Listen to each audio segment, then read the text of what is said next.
sure everybody's heard about it. But so basically after Thursday's tough loss to the Cincinnati Bengals in Cincinnati, Urban Meyer talked about being heartbroken, talked about being devastated, the whole 9 yards.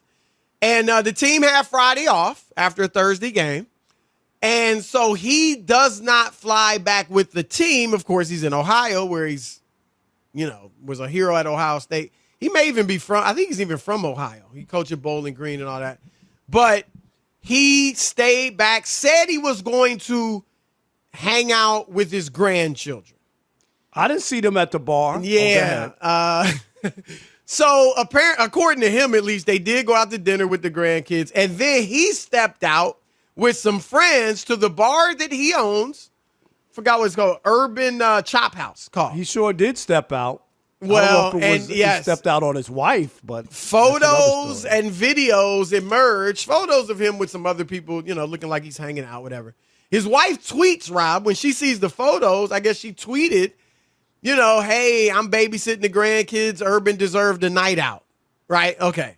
Then a video comes out of, a young lady backing up on Urban and dancing, with her backside up against his front side. Let's put it that way. Is that what it was? Wow. And you and I talked about it yesterday, and it was like he's got his hands, right?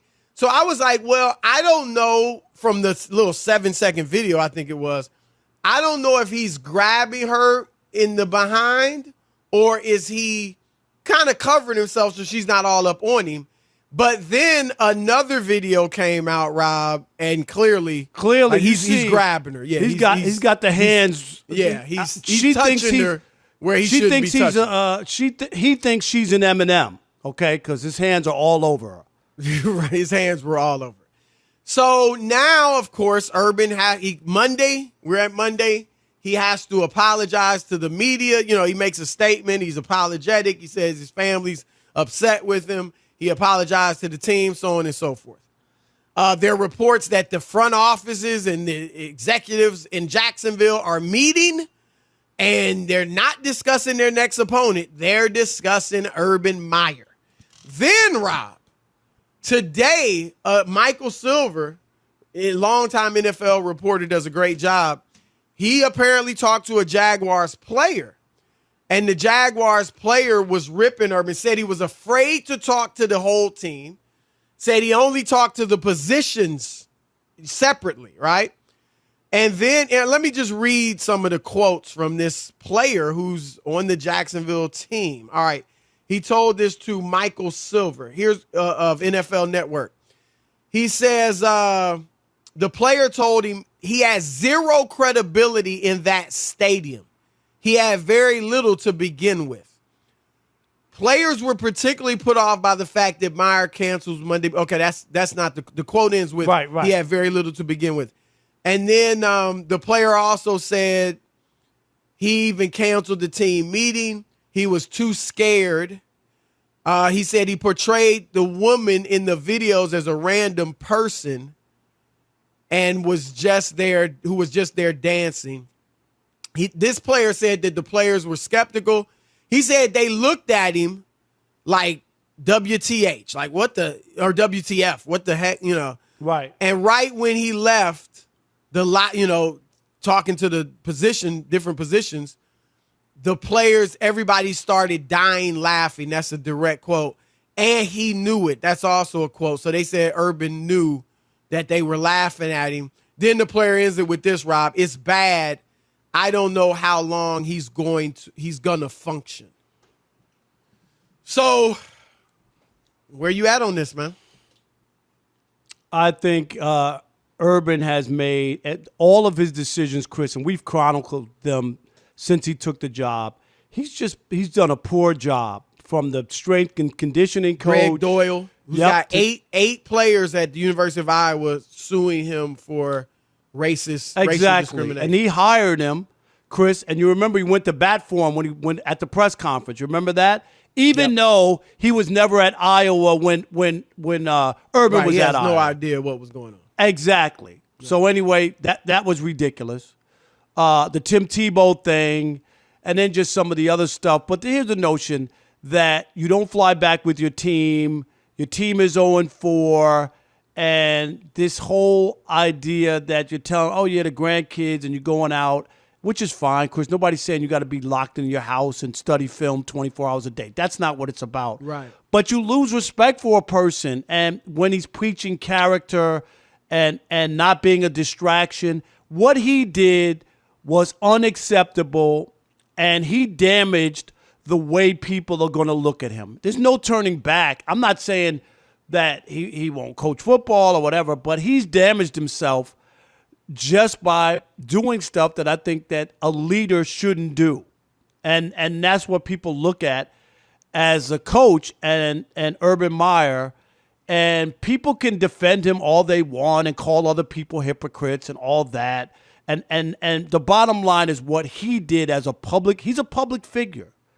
And he got caught out on camera in a public setting and a public situation.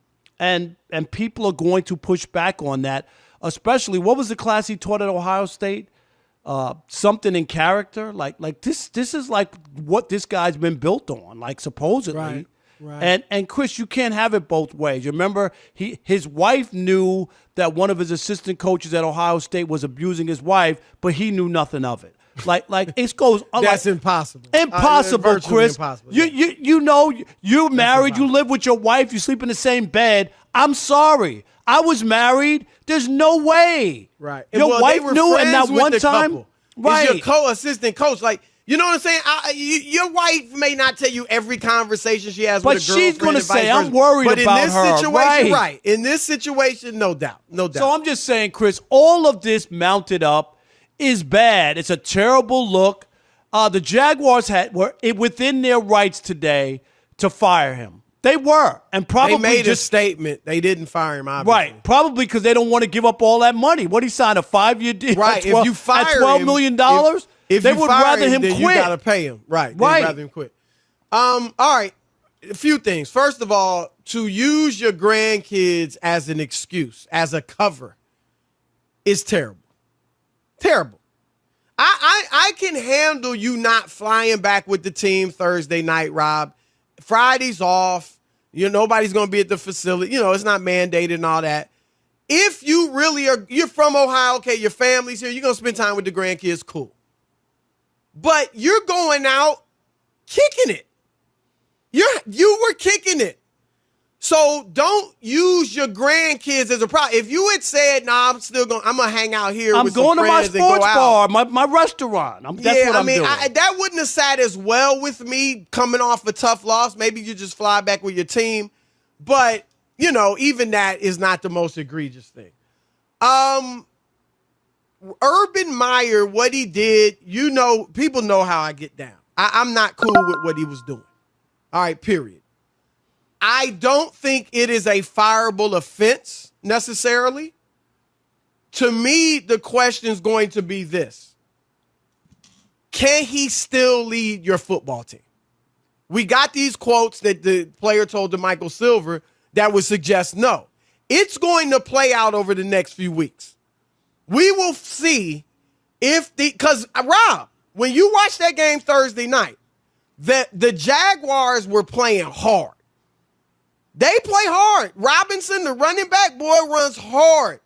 They gave it their all. Now, if that dissipates, if he no longer can reach the players, if they've lost respect for him, if they want nothing to do with him, if they think he's a hypocrite and they don't want to hear him talk about character, don't tell me I can't go here, I shouldn't be doing this, that. If he can't get through to them on that level, then he's got to go. But that's where it should be.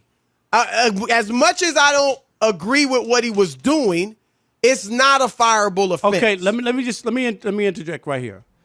I get your point, but it's we had a freaking president. We've had several presidents. Okay, so let me say this: all the people, because I could throw stones because I don't be doing that on my wife. All right, but it's a lot of hypocrisy out there, and I'm not trying to defend Urban Meyer. I'm just saying, if you out there doing the same thing and you're married, you don't need to be saying nothing. Okay, you can talk about him not flying with the team. You can talk about Greg Doyle. You can talk about he can't be a leader, all that. But you a hypocrite if you start calling him out about cheating on his wife, if that's what he was doing and this and that. And I'm going to go a step further. All of you who thought it was no big deal, Bill Clinton doing this in the White House, and you tried to brush over that because of your politics, and all of you who backed Donald Trump and tried to brush over the comments he made before he was even elected, and you still elected him president, grabbing women by this and that. You all hypocrites if you're talking about Urban Meyer in this instance. And so that's what I'd say. Public figure or not, yeah, I get it, Rob. Public figure, you can be criticized and talked about more than a private figure. However, it's still hypocrisy. Okay, here's my only problem I have with your stance, is that when Donald Sterling said something on a private telephone conversation with his side piece, and being a racist is not a crime from the standpoint, Chris, that he was forced to sell his team because it wasn't for good business, and they felt like players wouldn't want to play there. All I'm saying in the case of this is that the organization can feel like he's lost the locker room because he's not credible. But I'm just saying then they do it. But that's a question mark. We got to see. Right, but it ain't just. I'm saying they forced Donald Sterling to sell his team because of the comments that people heard that recorded. If no one had ever heard that, he probably would still own the Clippers today. And my point is, once stuff gets into a public domain like this, where you see video and you see stuff, Ray Rice, ask him, he's never recovered from anything that's happened to him after they have a video of what he did to his wife. And I don't know if he did it before, Chris, or if we had never seen it, would Ray Rice be persona non grata for the rest of his life? I get it, Rob, but that's a different argument. Okay, I'm with you on that. But I'm just what saying, I'm like, saying people, is it's not a fireable offense, but you could be where somebody doesn't want you to work for them anymore. The same way, totally agree. That Trevor Bauer, right, isn't in jail. There are no charges filed for him, right, against him, none. But baseball and the Dodgers say we can't have they you. should fire him for whatever he was doing on his wife. No, that's not what I said. They be firing a lot of people. That's not what I said. I'm just saying, you could still lose your job from the standpoint that people can deem you not fit to lead, and that's what he did. Not fit to lead. But you don't know that if he's lost. I just said it. I spent 3 minutes saying if he's lost the locker room,